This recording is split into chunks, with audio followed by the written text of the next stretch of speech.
პირველი ყველაზე მთავარი, რასაც ალბათ ყველა აღიქვამს ხოლმე და ხშირად ჩელენჯი არის ბრენდებისთვის და დარწმუნებული ვარ სააგენტოებისთვის, არის ხოლმე, როდესაც დამკვეთი კომპანია სააგენტოს ეუბნება, რომ ჩვენი სეგმენტი არის ყველა. ანუ მე თავისუფლად შემიძლია ვთქვა ახლა, რომ ბანკშიც მაგალითად TBC-ში ჩვენი სეგმენტი არის ყველა, იმიტომ რომ პროდუქტები ისეთი გვაქვს და იმდენნაირი გვაქვს, რომ ყველას შეუძლია რომ მოიხმაროს.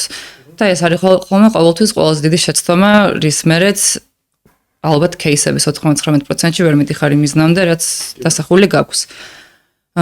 ჩვენ თავიდანვე, როცა ვთქვათ, პლატფორმას ვანახლებდით, არ წავედით დემოგრაფიული განსაზღვრით და არ განსაზღვრეთ სეგმენტი დემოგრაფიულად. ასაკით, საცხოვრებელი არეალით და ასე შემდეგ და შევხედეთ ადამიანებს უფრო ფსიქოგრაფიულ ჭრილში და დავახასიათეთ კონკრეტულად ისეთი მაინდსეტის და მახასიათებლების ადამიანები, რომლებსაც ბრენდი პირდაპირ უნდა ელაპარაკოს.